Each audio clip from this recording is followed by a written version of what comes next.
Sunday morning. இன்னைக்கு சித்திரை 1. அனைவருக்கும் இனிய தமிழ் புத்தாண்டு நல்வாழ்த்துக்கள்.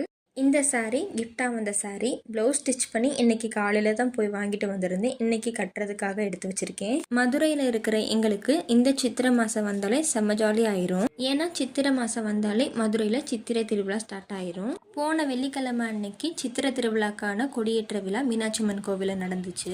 இவ்வளோ நாள் பயங்கரமாக வெயில் அடிச்சது. மீனாட்சி அம்மன் கோவிலில் கொடியேற்றின அன்னைக்கு மதுரையில் பயங்கரமான மழை பெஞ்சுது.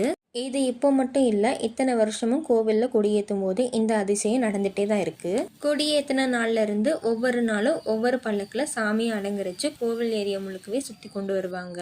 இதில் ஆரம்பித்து அழகர் ஆற்றுல இறங்குற வரையும் திருவிழா நடந்துட்டு இருக்கும். வருஷ பிறப்பு அன்னைக்கு காலையில் சாப்பாடு ஸ்வீட்டாக செய்யலான்ட்டு சாஃப்ட் தோசையும் தேங்காய் பாலும் தான் ரெடி பண்ணியிருந்தேன். மாவு அரைச்சதும் ஃபஸ்ட்டு இட்லி தான் ஊற்றுவோம். அந்த மாவை இட்லி ஊற்றாமல் தோசையாக ஊற்றி எடுத்திருக்கேன். சாப்பிட்றதுக்கு செம்ம சாஃப்டாக இருக்கும்.